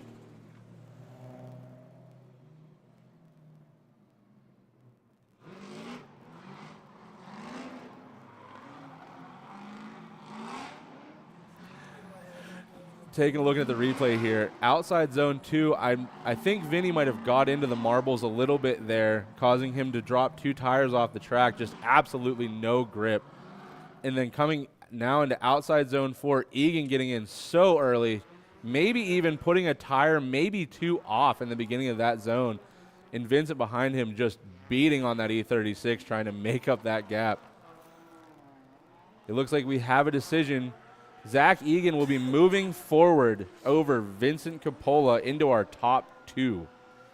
and you got to figure it plays in that, you know, those guys last year, they took all the seat time that they could have. I mean, I think they even made a shirt about it. So, like, and you can see, even though that the car is different, seat time is king. You know, it's just like what we were talking about with your G and stuff. So, really paying off here in Zach's first round of Pro-Am competition.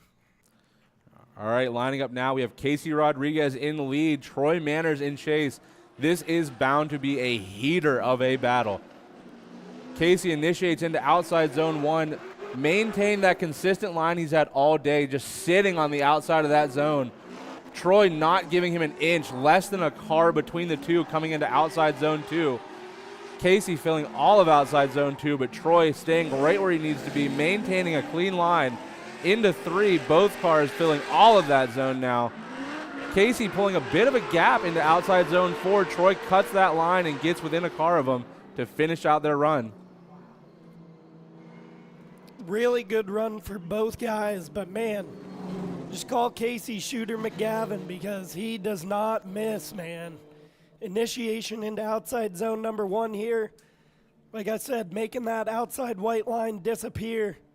Manners, really good job here through outside zone number 1 in the chase. You can see a little bit wonky in transition there. Opens up a little bit of gap for Casey. And then just kind of maintains there. But Troy not cutting the line, following right behind Casey, even with that discrepancy, doing exactly what he needs to do. So Casey going to have to put down a good chase run here. As, you know, if this is another tight one, it's going to be a heck of a decision for the judges to make. All right, Troy's going to lead Casey into outside zone 1. Troy with that little flick initiation there, left foot braking all the way through that zone, but he is 2 tires off at the outside of that zone. Casey, though, not seeming to matter at all on line. He is right where he needs to be, giving Troy maybe a car's worth of space there. Quick transition and on the door of Troy Manners coming into 3. Now transitioning into 4. Casey is absolutely going for it. Beautiful run by both boys today. Let's go, everybody. Make some noise for these guys. Leaving it all on the track here in this one. Manners out front, just absolutely driving the wheels off of this 240. Can see dropping tires in outside zone number 1. Casey follows that lead. Into outside 2, Casey transitions a bit early here to regain the proximity. Manners, nice transition into outside 3, and Casey sucks right up to the door into outside 4. See if Casey did enough there in the chase to make this lopsided. As it was interesting, but I got to figure the proximity was a little bit in Casey's favor here in the chase run. Lead for lead, both very good, but as we saw yesterday, 2 tires off in outside zone 1 can be a big enough impact to make a deciding factor as well. I mean, that is true. When you're 2 drivers like this that are this consistent and this good at what they're doing, the smallest details can make the final decision.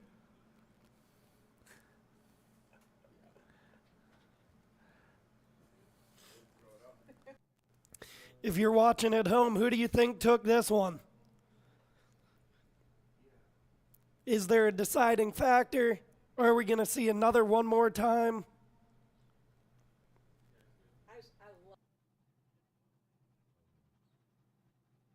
Control.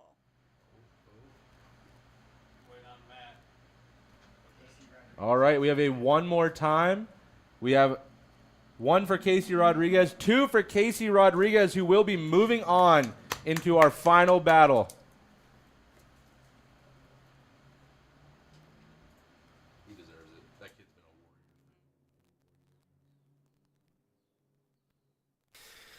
warrior. Yeah, you know, Zach just said in the booth, you know, Casey's been after it hard the last couple of years. We kind of talked about it. You know, he said not afraid with Alan and Casey to do some door rubbing. Casey's seasoned to being, you know, basted to somebody, that level of aggressiveness and knowing, hey, I can be real aggressive here. I'm not going to make contact. I trust my car. I trust my ability. And that's exactly what we just saw from Casey yet again. Well, and he knows that he can trust.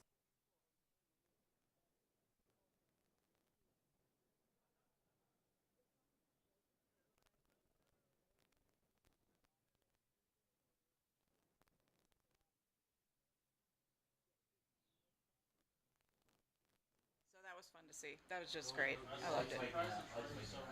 If the drone's flying by you, you're live on Roku TV, YouTube, and Facebook. So wave hi. Say hello to mom and dad. Give a nice big thumbs up for all the action that we're seeing here today.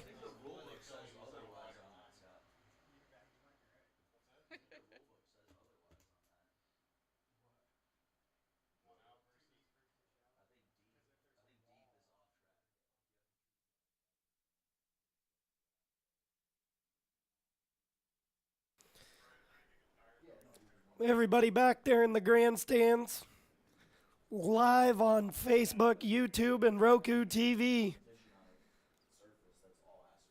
You can find all the action at Lake Erie Speedway on YouTube, at Great Lakes ProAm Series on YouTube, at Lake Erie Speedway on Facebook, Instagram, and TikTok. Also, Propped Productions on Facebook and YouTube.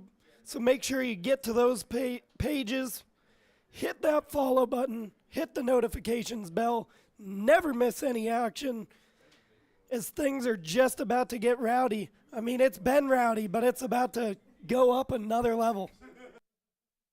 Yeah, and to go back to what we were talking about earlier, as a chase driver, I cannot express how much relief you feel knowing that the person in front of you is going to be like a Casey Rodriguez or an Alan Boss or a Troy Manners, where they know the line, they know where to be, and you can be anywhere you need to be and have complete confidence that they're not going to spin out, they're not going to be offline, they're not going to cut you short.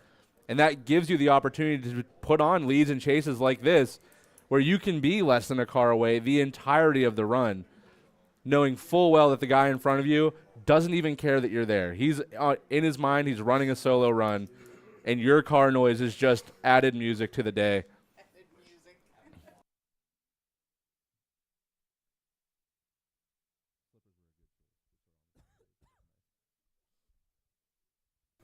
As we take a look back here in the pits, if you weren't with us earlier, 183 registered drivers this weekend for the Mats Erie event.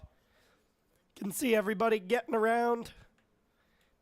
Some people probably still just getting their mornings started today, but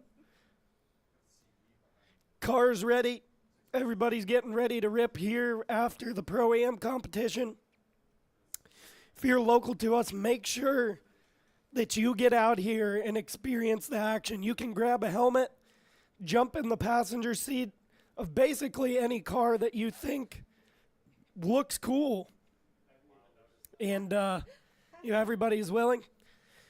As we take a look at Wilder Drift sitting on the roof of the RV. Some heavy contact last night for Andrew Wilder in top 32. So glad to see that he's okay. Hopefully be back out for round number 2.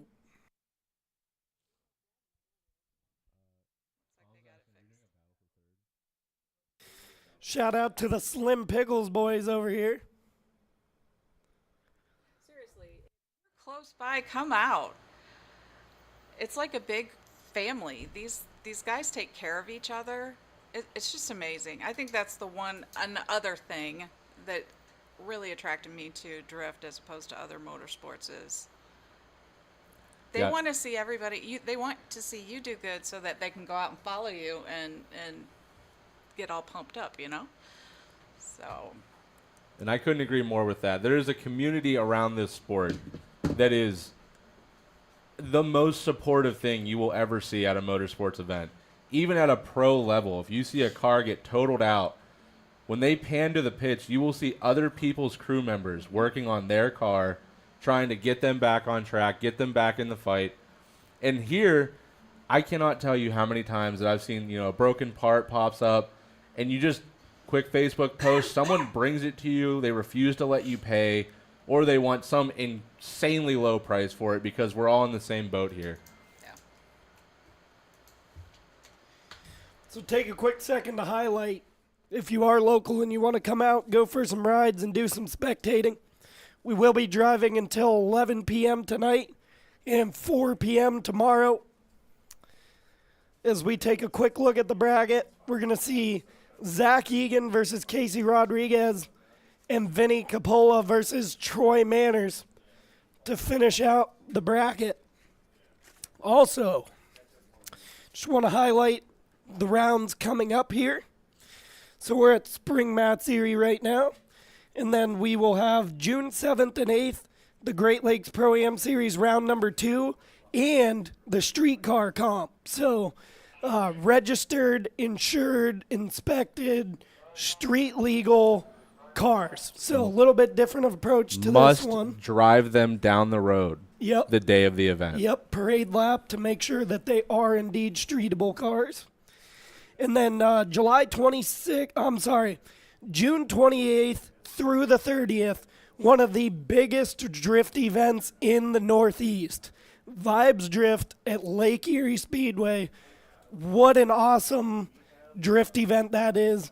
Big names, Drift HQ, Duarte, Savio, everybody down there comes up, absolutely parties. We had cricket being wild in the middle of the night. So, and then July 26th through the 28th, Summer Mat Series and round number 3 of the Great Lakes Pro-Am Series.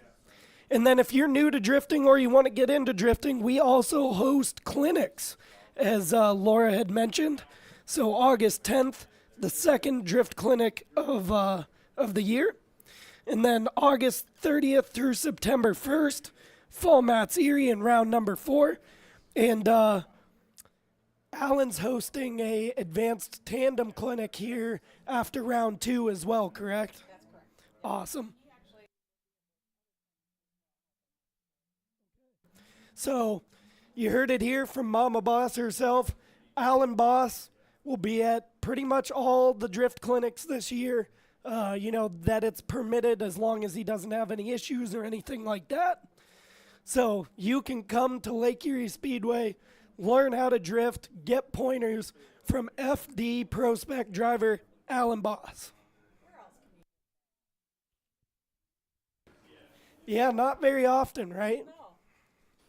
I know, Denofa goes out to Drift Indy, but gosh, I think that's the only other example of that I can think of. All right, on the line now, we have Vinny Capola leading the way on Troy Manners for our third place battle. All right, the lights are off, and they are left the line. Vinny coming into outside zone 1 with that quick clutch kick initiation there to keep him outside. Finishing off that zone maybe a little bit shallow. Troy Manners within a car, all of that. Now transitioning into outside zone 2. Vinny filling all of that zone. Troy right behind him, right on line where he needs to be. Now into 3. Vinny not quite getting out to 3, but Troy dealing with it well and staying on line with him. And now out to 4. Troy absolutely closing that gap as a show of force there at the end of his run. It's just so crazy, you know. This thing produces so much smoke that the cabin's full, and right when that's happening, he surges to the door, like right against the bank wall. So Troy's certainly experienced driver. As you can see here, he knows what he's got to do in the chase with a bit of a power advantage, playing it safe. Really solid lead for Vinny. Really impressed with this being his first, Pro-Am series. How poised he's been through the bracket. As Troy not letting him get away an inch here at the end, throwing the exclamation point on it. All right, we'll switch places now with Troy going to lead the way on Vinny Coppola into outside zone 1. Switching cameras around now on the cars.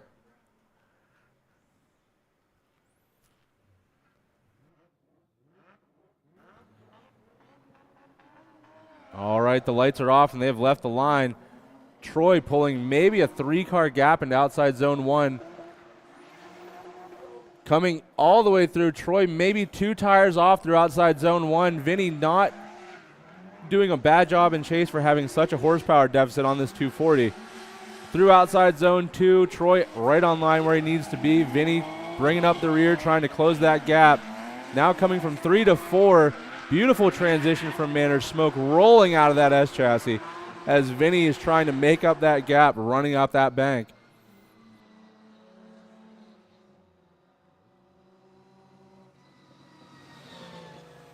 Yeah, and that's, the Jay-Z's turned down from last year from 700 to around 500. Manners doing a good job in the lead here. Filling all of it, drops maybe 1 or 2 coming out outside zone number 1.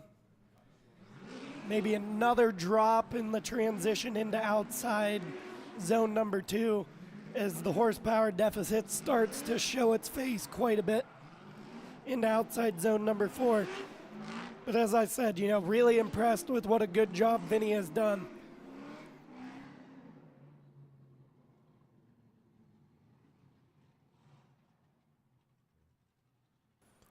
We have a decision coming in now. 2 already slid over for Troy Manners, which means he will get the win.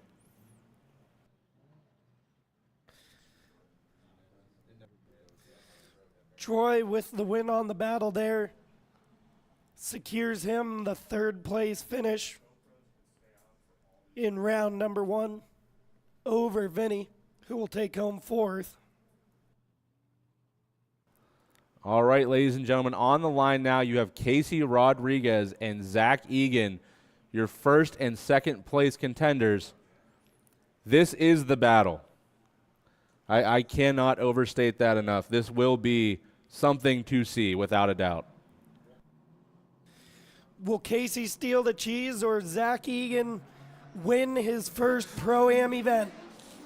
Aggressive initiation from Egan right to the door of Casey through outside zone number 1, filling all of outside zone 1. Zach giving no room here for mistakes. A little bit of a straighten there in transition into outside zone number 2 for Egan in the chase. Casey doing exactly what he needs to do, comes up just a little bit shallow into outside 3. Outside 4, Egan not leaving a ton to be desired in the chase position.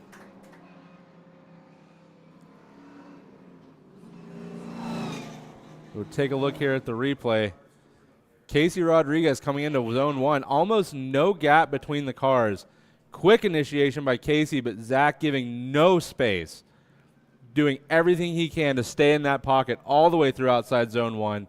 Transition into 2, maybe a little bit of a correction there by Egan, but Casey on line, right on the outside of that zone where he needs to be. Coming into outside zone 3, Zach with that big dive right against the front tire of Casey Rodriguez. And now into 4, Casey sending it up that bank, and Zach behind him doing everything that BMW can to keep up with that big LS and that 350Z. We flip them. Egan's going to be out front of Rodriguez here to see who's taking home the heavy hardware. Flipping the GoPros over. We want to hear you in the live stream, Chad. Who do you think's going to end up taking this one home after this last leg of the battle? Egan out front, Rodriguez in chase. Coming now into outside zone 1. Quick initiation from Zach Egan. Casey may be leaving a bit of a cushion there, but catching up to him towards the outside of the end of that first zone. Now coming into 2. Beautiful transition from Mr. Rodriguez, getting right on the door of Egan. Same situation coming from 2 to 3. Casey leaving nothing on the table here. Coming up a little bit short maybe in 3, but definitely staying on line throughout. And now up the bank into 4. Both cars sitting on the limiter, sitting on the wall to finish out that run.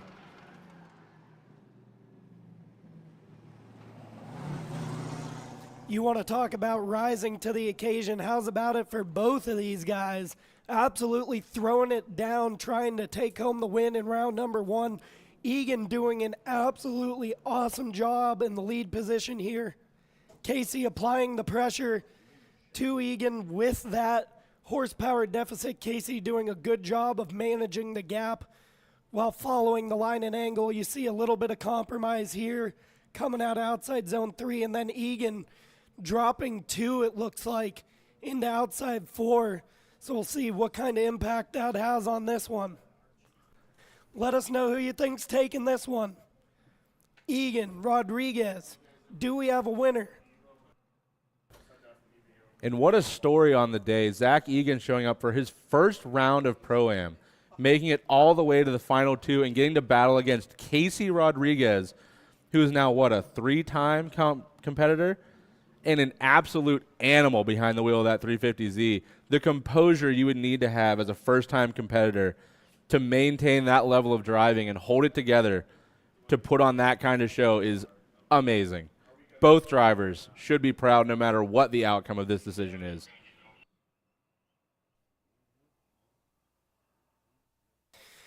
Yeah, and not to discredit Casey by any means, it's just really impressive what Zach's able to do here. You don't see that very often. Yeah, it's typically, you're going to see some nerves, some mistakes, and I mean, man, did he really, his nerves were steel this weekend. What can you say, Ben? The guy came to party. I mean, he spent all winter building that car for this reason, and he came out and proved it. I'm here to play. This is what I want to do. And stood up against Casey, who's been nothing but an absolute problem for most guys in this Pro-Am series for the past couple of years.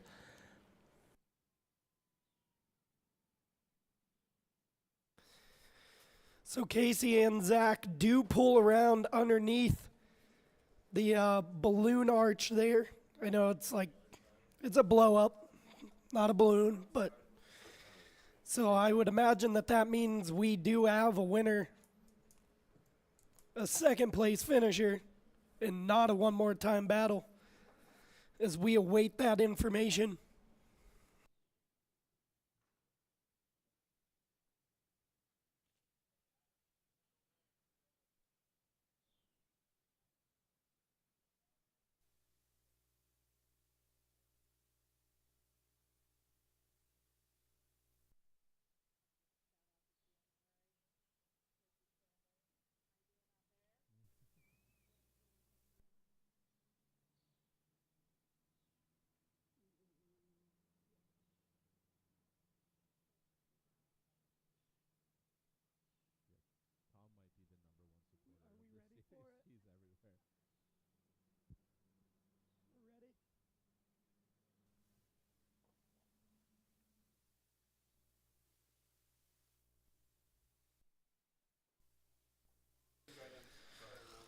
All right, so the final results are in. We do have a winner of round number 1 of the Great Lakes Pro-Am Series.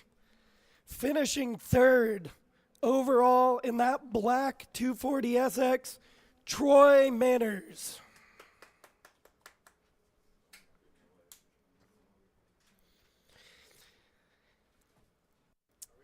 With the anticipation building, the winner of round number 1 of the Great Lakes Pro-Am Series,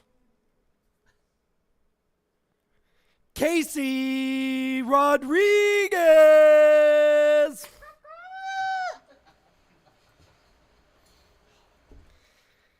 And taking home the second position in round number 1, Zach Egan in his first Pro-Am competition absolutely puts it together. A solid round 1, ends up losing in that final battle to Casey. Can't hang your head on that one. Congratulations to our podium finishers. Again, third place, Troy Manners. Second place, Zach Egan. And the winner of round number 1, Team Yeet Fleet, Casey Rodriguez.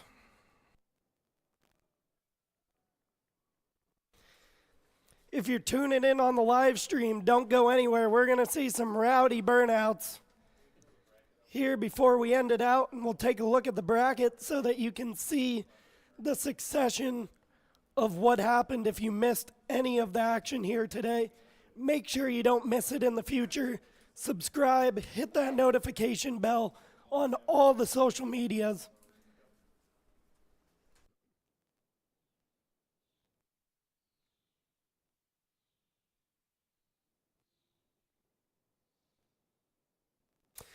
Again, want to shout out Distinct Drift, going to be donating 6 VTOR tires to the Pro-Am drivers.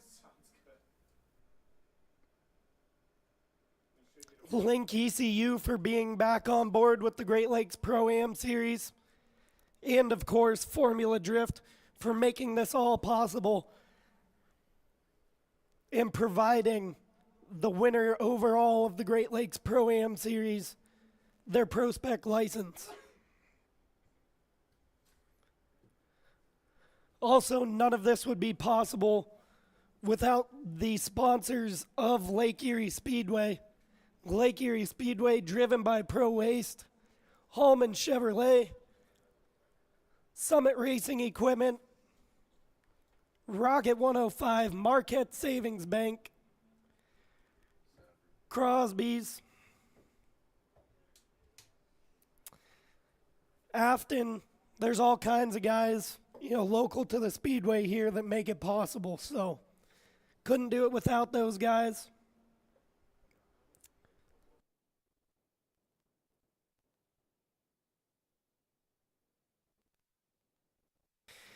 As you can see, the general manager of the Speedway, AJ Moore, clearing the path here for rowdiness to ensue.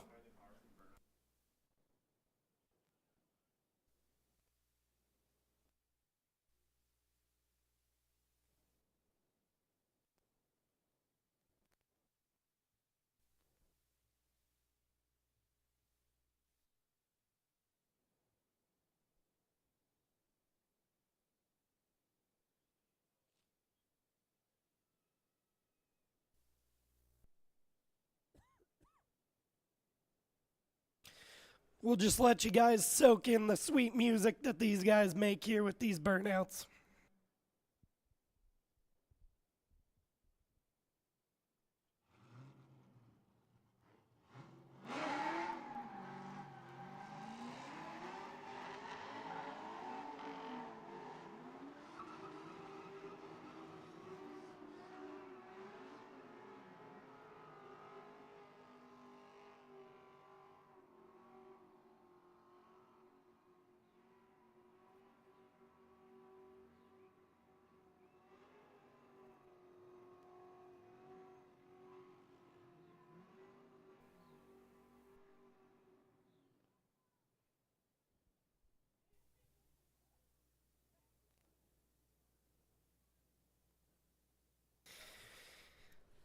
So Casey, in Yeet fashion, yeets it all the way back to the trailer with the smoky burner.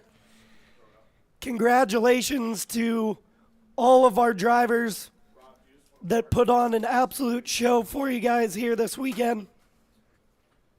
Again, Casey Rodriguez taking home first place. Zach Egan in second. Troy Manners in third, and Vinny Capola in fourth.